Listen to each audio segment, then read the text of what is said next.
नमस्कार दोस्तों, हमारे YouTube चैनल नॉलेज अड्डा पे आप सभी का स्वागत है।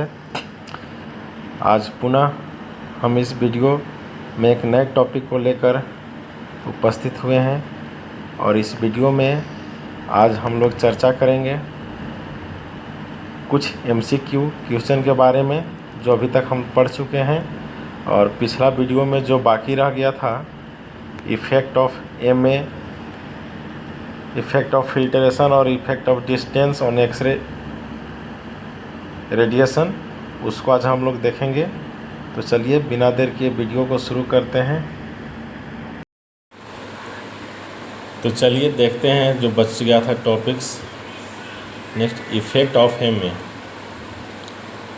एक्सरे बीम के क्वालिटी और क्वांटिटी पे MA यानी मिली एम्पियर, जिसको हम ट्यूब करंट भी बोल सकते हैं, इसका क्या इफ़ेक्ट पड़ता है वो देखते हैं।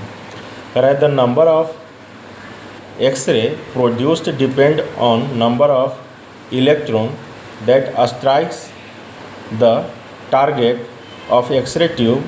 The number of electron depend directly on the tube current used, hence greater the MA, more electron strike the target, action remains same, double the MA results twice as many X-rays of every energy। कहने का मतलब कि जैसे x ray tube में दो electrode होते हैं, cathode और एनोड। अब हम जितना ट्यूब करंट देंगे M में, वो कैथोड से उतना ही ज़्यादा इलेक्ट्रॉन निकलेगा और ये इलेक्ट्रॉन जब एनोड को यहाँ हिट करता है तो ये आपका एक्सरे रेडिएशन निकलता है या एक्सरे बीम कहिए ये। तो ये एनोड टारगेट मटेरियल हो गया और ये कैथोड हो गया। कैथोड से इलेक्ट्रॉन यहाँ जा रहा है, टकरा रहा है, तो यहाँ से एक्सरे प्रोड्यूस हो रहा है। अब हम चूँकि MA का बात करते हैं, MA मतलब होता है tube current. Greater the tube current, greater number of electron produced from cathode and strike the anode, a greater number of X-ray are produced। मतलब अगर हम MA ज़्यादा देते हैं तो यहाँ से ज़्यादा नंबर में इलेक्ट्रॉन निकलेगा जो टारगेट को हिट करेगा और ज़्यादा नंबर में एक्सरे प्रोड्यूस होगा। केवी का क्या इफेक्ट था कि केवी जो है एनर्जी बढ़ाता था, यानी पेनेट्रेटिंग पावर के भी बढ़ाएगा, लेकिन MA क्या कर रहा है? MA number of x-ray photons बढ़ा रहा है। ग्रेटर द MA करें greater the number of x-ray photon. Other condition अगर सेम है तो अगर हम MA को डबल कर देते हैं तो number of photon, number of x-ray photon of same energy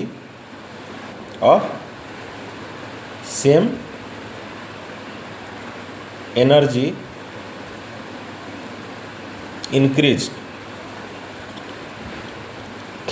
exact double हो नहीं होगा, लेकिन उसका जो number of x-ray photon, same energy का एक्सरे फोटोन जो पहले MA में आता था, अगर MA हम डबल कर दिए तो उसमें सेम एनर्जी का एक्सरे फोटोन ज़्यादा आ जाएगा। तो ये आपका नंबर ऑफ एक्सरे फोटोन को बढ़ा देता है। अब पिछला वीडियो में हम बताए थे कि एक्सरे का इंटेंसिटी जो है number of x-ray photon multiply by energy of each x ray photon, उसको इंटेंसिटी बोलते हैं। तो केवी और MA का यूज करके हम एक्सरे के इंटेंसिटी को कंट्रोल कर सकते हैं,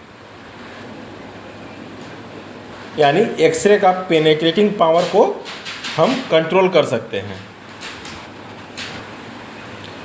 अब देखिए बोला जा रहा है कि the penetrating power of x-ray increases with increasing energy of radiation which is inversely proportional to their wavelength based on their penetrating power. X-rays are classified as, कह रहा है कि पेनेट्रेटिंग पावर जो है एक्सरे का, वो रेडिएशन के energy बढ़ाने से इसका पेनेट्रेटिंग पावर बढ़ जाता है, लेकिन यह वेवलेंथ का इन्वर्सली प्रोपोर्शनल होता है। मतलब कि अगर वेवलेंथ कम है तो पेनिट्रेटिंग पावर ज़्यादा होगा।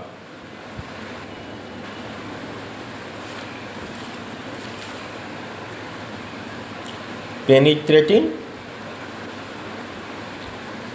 Power inversely proportional to lambda, यानी ये क्या है, वेवलेंथ है।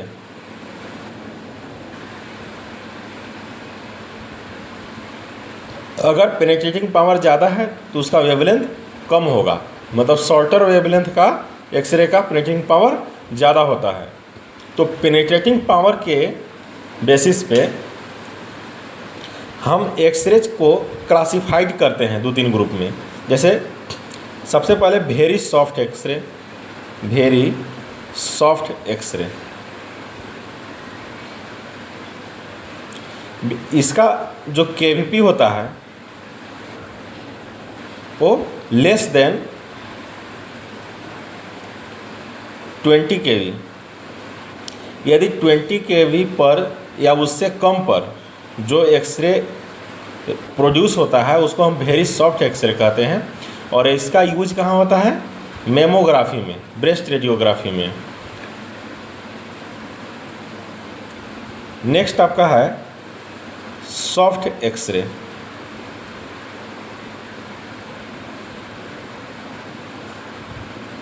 ये 20 केवी से 60 केवी तक होता है। 20 केवी से 60 केवी पर जो एक्सरे प्रोड्यूस होता है उसको हम क्या कहते हैं, सॉफ्ट एक्सरे। ये डायग्नोस्टिक एक्सरे में, इमेजिंग में यूज होता है। जैसे हैंड वगैरह का करते हैं तो 55-50 पर करते हैं, या और सॉफ्ट टिश्यू का अगर एक्सरे करना हो तो उससे भी कम हमको केवी चाहिए। तो ये डायग्नोस्टिक एक्सरे में यूज होता है। नेक्स्ट है आपका सेमी सॉफ्ट।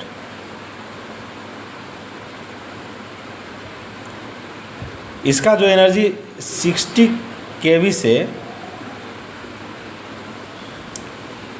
150 केवी तक होता है।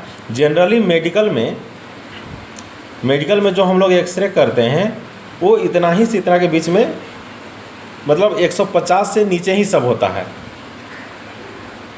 ये डायग्नोस्टिक एक्सरे में दोनों यूज होता है, सॉफ्ट एक्सरे और semi soft x ray.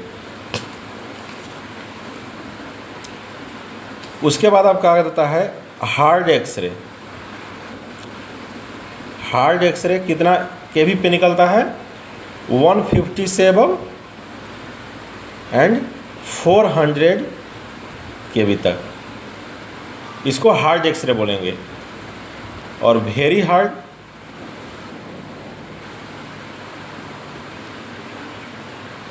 Hard x ray 400 to 3000 केवी तक। और अल्ट्रा हार्ड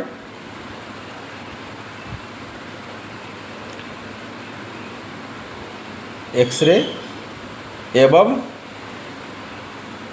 3000 केवी। इसका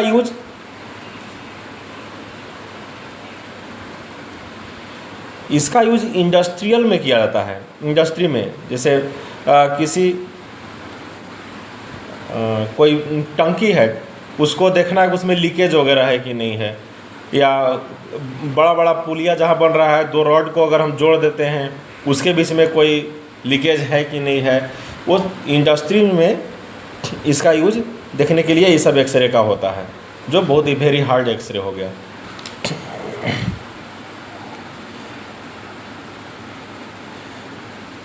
तो चलिए अब नेक्स्ट देखते हैं फिल्ट्रेशन। एक्सरे बीम जब ट्यूब में जनरेट होता है तो विंडो से बाहर निकलने से पहले एक फ़िल्टर भी लगाया जाता है। उस फिल्टर का क्या प्रभाव पड़ता है, जैसे अगर मान लीजिए इधर से इलेक्ट्रॉन जा रहा है और यहाँ पे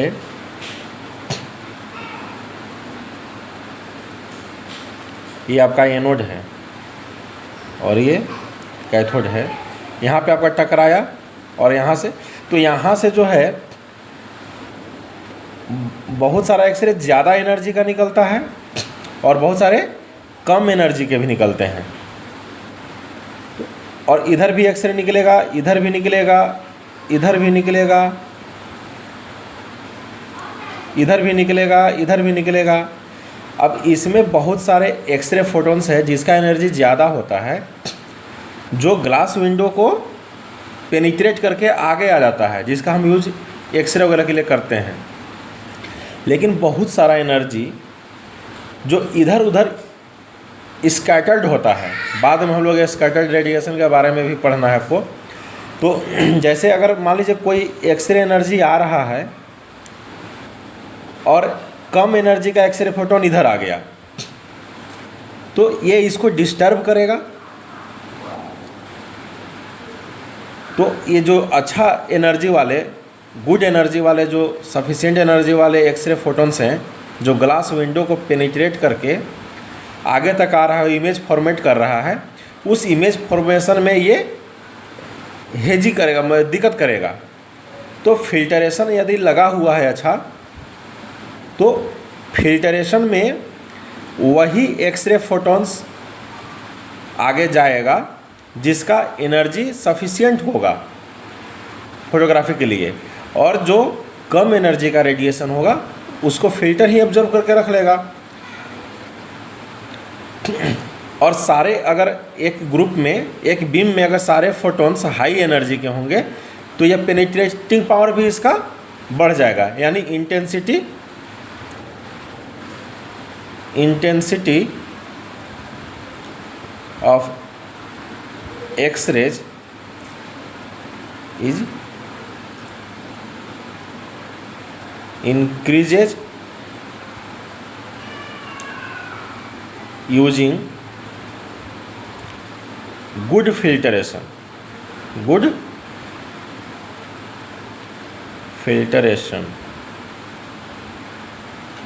अगर हम एक अच्छा फिल्टर यूज कर रहे हैं तो हमारा एक्सरे का इंटेंसिटी जो है अच्छा आएगा। और इसी मेथड के कारण जो है, यही स्कैटर्ड रेडिएशन को हटाने के लिए हम लोग ग्रिड का भी यूज करते हैं। अगर कोई मोटा शरीर के जैसे कमर का एक्सरे करना हो या पेट का एक्सरे करना हो, जहाँ पे बहुत सारा स्ट्रक्चर है, कोई मोटा बॉडी पार्ट है, ब्रेन का एक्सरे करना हो, तो उसके लिए ग्रिड का यूज करते हैं हम लोग। तो ग्रिड भी क्या करता है, एक तरह का फिल्टर ही है जो स्कैटर्ड रेडिएशन को अलग कर देता है ताकि हमारा फ़ोटो शार्प हो। अब नेक्स्ट है distance, effect of distance between electrode.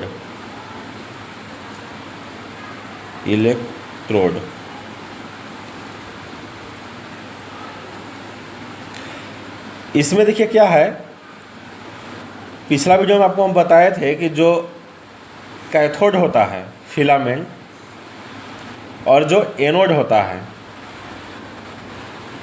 Tungsten target, ये दोनों के बीच में जो डिस्टेंस होता है 1 to 3 सेंटीमीटर। कितना होता है? 1 to 3 सेंटीमीटर। कैथोड से एनोड के बीच में, ये कैथोड हो गया आपका और ये एनोड हो गया। तो कैथोड से एनोड के बीच में जो डिस्टेंस होता है वो 1 to 3 सेंटीमीटर होता है। अब यदि इसमें 1 सेंटीमीटर है तो डिस्टेंस कम है, तो जो यहाँ से एनर्जी इलेक्ट्रॉन जो निकलेगा वो बहुत जल्दी जा कर के टकराएगा, यहाँ स्ट्राइक करेगा, तो इसका एनर्जी यहाँ से यहाँ जाने में कम लॉस हुआ, तो गुड क्वालिटी या हाई एनर्जी का एक्सरे जो है निकलेगा, अपेक्षा उसके जो 3 सेंटीमीटर डिस्टेंस यूज कर रहा है ट्यूब।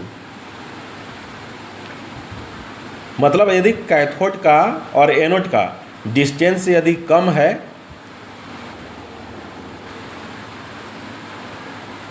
तो एक्सरे का इंटेंसिटी जो है ज़्यादा होगा, और अगर ये दोनों के बीच में डिस्टेंस ज़्यादा है तो एनर्जी का, ये इलेक्ट्रॉन का एनर्जी कम होगा और जिससे निकलने वाले एक्सरे का इंटेंसिटी भी कम होगा।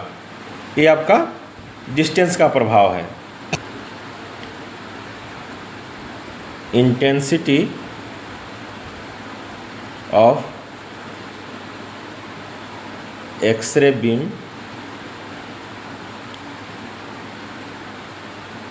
इनवर्सली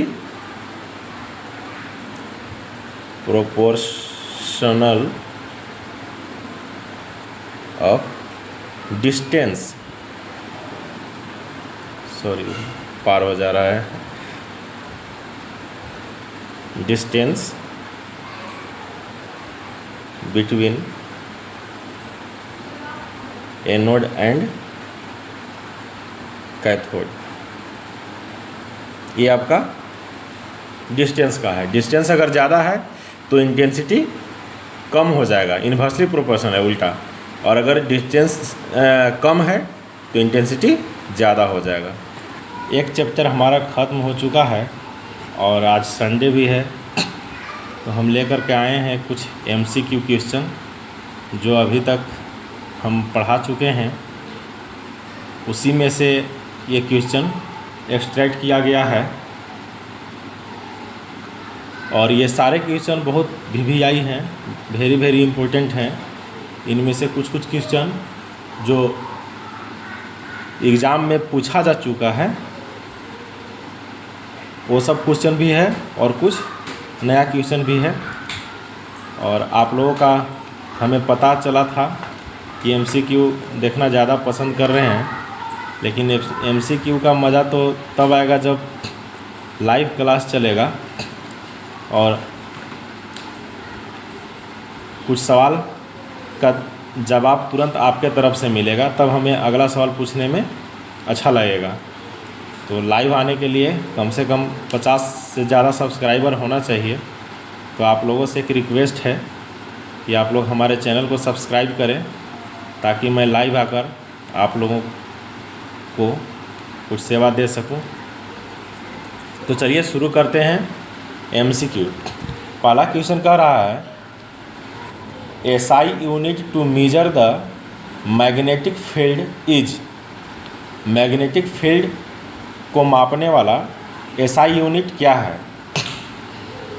WB मतलब वेवर्स, B ऑप्शन है आपका एमीटर पर metre, ampere per metre, AM मतलब एम्पियर पर मीटर, C है आपका टेस्ला और D है आपका वाट। तो आप लोग एज्यूम कीजिए कि कौन सा आंसर सही होगा।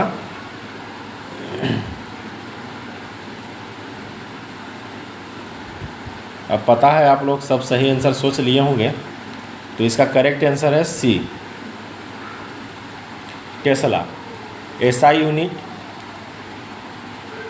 मैग्नेटिक फील्ड को मापने का जो SI यूनिट है वो टेस्ला है। नेक्स्ट क्वेश्चन है unit use to measure magnetic field. Magnetic field को मापने के लिए क्या यूनिट हम यूज करते हैं?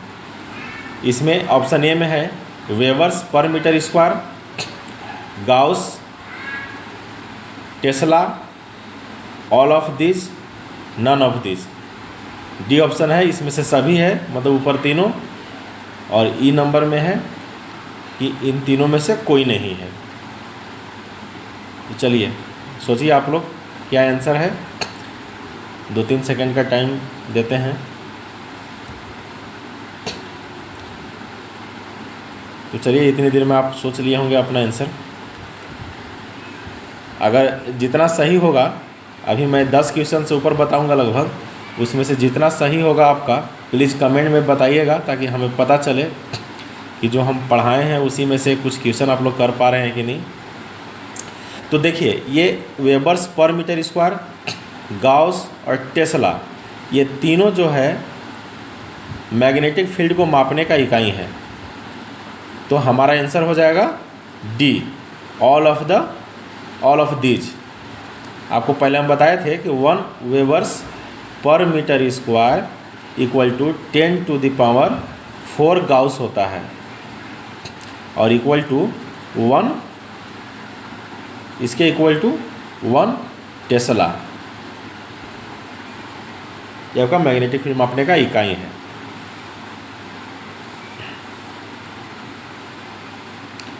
चलिए क्वेश्चन नंबर 3 है, कह रहा है कि x-ray was discovered on, x-ray कब डिस्कवर्ड किया गया? 10 नवंबर 1895, 8 नवंबर 1885, 8 अक्टूबर 1895, 8 नवंबर 1895। आप लोग सोचिए क्या आंसर है।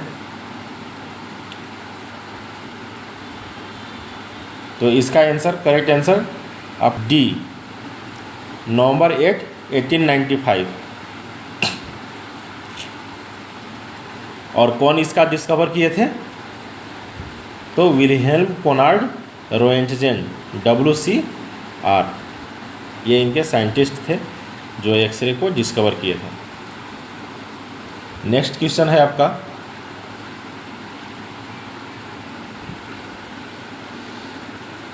कह रहा है कि first time WC Roentgen on which screen noticed fluorescence?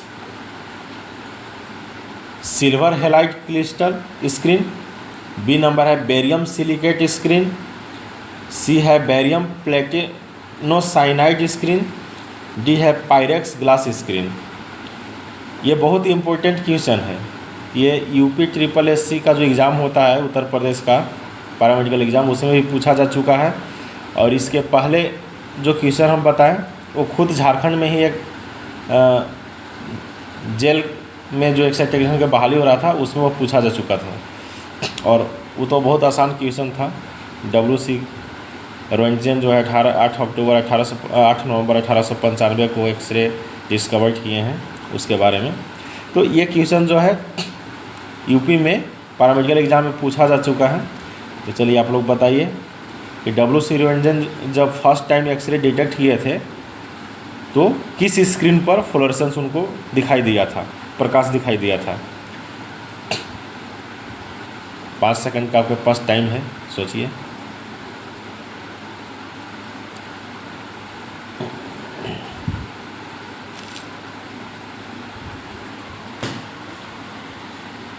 तो चलिए इसका करेक्ट आंसर हम बता देते हैं। हमने पीछे वीडियो के लेक्चर में पार्ट 1 में ही शायद बताए हैं। ये barium platinocyanide screen, correct answer C हो जाएगा आपका। जब वो एक पार्शियली वैक्यूम ट्यूब में हाई वोल्टेज डिस्चार्ज फेनोमेनन का स्टडी कर रहे थे तो कुछ दूर पर रखे, उसी रूम में कुछ दूर पर रखे हुए बेरियम प्लेटिनोसाइनाइड स्क्रीन पर फ्लोरेसेंस देखा था, प्रकाश देखा था, जिससे वे स्टडी कर पाए कि इससे रेडिएशन निकल रहा है। तो चलिए नेक्स्ट क्वेश्चन हमारा है, factors affecting quantity of x-ray are. कह रहा कि यहाँ quantity of x-ray, don't quality, quantity of x-ray कौन अफेक्ट करता है?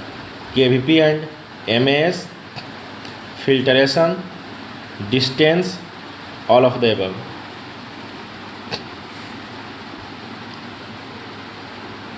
दो सेकंड में सोचिए इसका सही जवाब क्या होगा। तो चलिए इसका सही जवाब बी होगा, फिल्टरेशन। देखिए चूंकि अगर यहाँ इंटेंसिटी ऑफ एक्सरे रहता तो ए हो जाता या all of above, all of above हो जाता। अगर यहाँ इंटेंसिटी होता तो ऑल ऑफ एबव हो जाता। अगर क्वालिटी का बात हम करते तो KVP एंड MS दोनों हो जाता, ये हो जाता ए नंबर। अगर क्वांटिटी के बात है, यहाँ पे पूछ रहा है कि क्वांटिटी ऑफ एक्सरे माने नंबर ऑफ फोटॉन्स, तो MS से बढ़ता है, लेकिन MS यहाँ अकेला नहीं है, KVP के साथ है। तो हमारा क्या हो जाएगा? फिल्टरेशन, क्योंकि फिल्टरेशन जो है स्कैटर्ड रेडिएशन को अंदर ही रोक के रख लेता है, तो नंबर ऑफ एक्सरे फोटोन को अफेक्ट करता है। The following material is added to the anode disc of a rotating x-ray tube to prevent the crazing effect of. Option A है molybdenum, option B carbon, option C rhenium और option D copper. तो इस question का आप लोग answer सोचिए क्या होगा। यह बहुत वेरी इंपॉर्टेंट क्वेश्चन है। रेलवे में भी एक बार पूछा गया है और झारखंड में भी पैरामेडिकल एग्ज़ाम में, जो जेल के पैरामेडिकल एग्ज़ाम हुआ था, उसमें पूछा गया है। तो बताइए इसका सही जवाब हो जाएगा रेनियम। रेनियम क्या है कि जब हमारा टारगेट जो है टंगस्टन का बना होता है, तो टंगस्टन में 5 से 10%, 5 to 10% रेनियम मिला दिया जाता है, जिससे टंगस्टन का हार्डनेस और उसका एबिलिटी जो है बढ़ जाता है, जिससे कोई क्रैक वगैरह का समस्या नहीं आता है। तो उसको और मजबूत बनाने के लिए, उसका कैपेबिलिटी को बढ़ाने के लिए 5 से 10% हम रेनियम मिला देते हैं। नेक्स्ट क्वेश्चन आपका है, the primary x-ray beam penetration through a patient can be increasing the, कह रहा है कि यहाँ प्राइमरी एक्सरे बीम का पेनिट्रेशन परसेंट, मतलब कितना परसेंट पेनिट्रेट होगा, through the patient can be increased the. अब बताइए, पेनिट्रेशन मतलब ज़्यादा एनर्जी का एक्सरे रहेगा तभी वो पेनिट्रेट कर पाएगा बॉडी को। तो वो किससे इसको अफेक्ट करता है?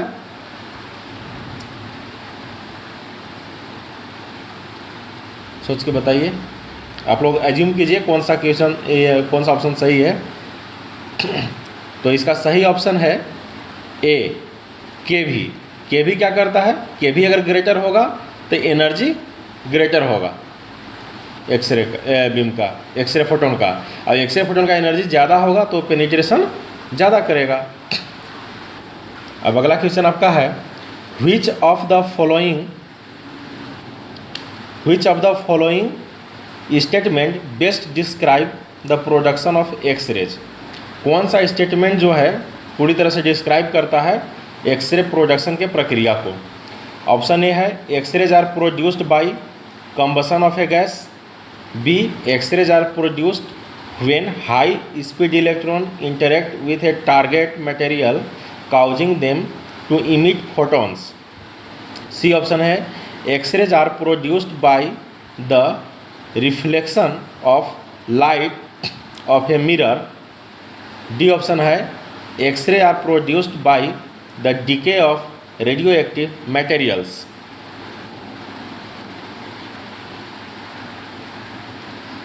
आप लोग एज्यूम कीजिए कौन सा ऑप्शन सही होगा।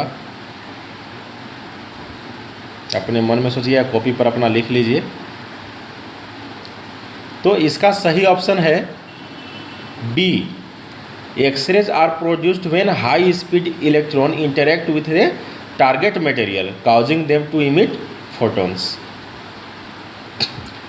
नेक्स्ट ऑप्शन आपका है, next question, sorry, which property of x-ray makes them suitable for medical imaging. Medical में इमेजिंग के लिए कौन सा एक्सरे का प्रॉपर्टी सुटेबल बनाता है? ऑप्शन ए है, their ability to be focused into a narrow beam, their ability to penetrate soft tissue but not bone, their ability to reflect off surface, their ability to be deflected by magnetic field.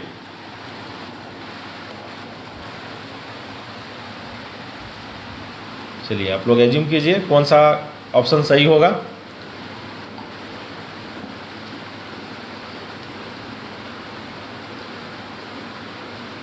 तो इसका option जो है, option number D सही होगा। The ability to penetrate soft tissue but not bones. यह सब tissue को penetrate कर देता है लेकिन बोन को नहीं पेनिट्रेट कर पाता है, इसीलिए तो बोन का इमेज आता है। और मेडिकल में बोन के ही एक्सरे के लिए एक्सरे का यूज होता है। थर्ड क्वेश्चन है next, what is the process of which electrons are emitted from a heated filament in an x-ray tube. कह रहा है कि what is the process by which electrons are emitted from a heated filament in a x-ray tube. Thermionic emission, photo electric effect, ionization और bremsstrahlung. चलिए बताइए, यहाँ electron emitted की बात कर रहा है। Process by which electron are emitted from heated filament, filament से इलेक्ट्रॉन क्यों निकलता है?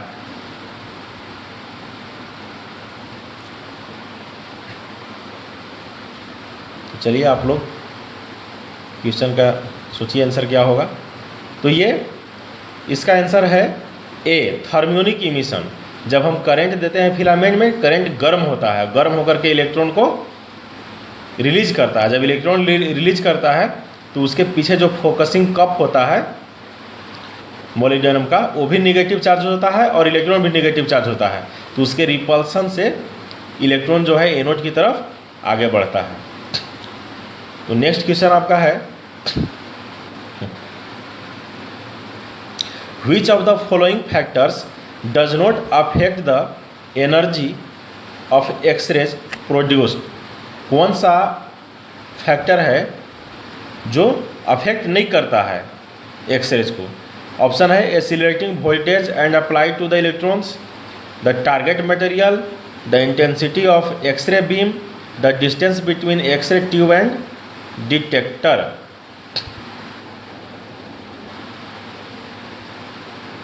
एनर्जी ऑफ एक्सरे ट्यूब को कौन नहीं अफेक्ट करता है बताइए?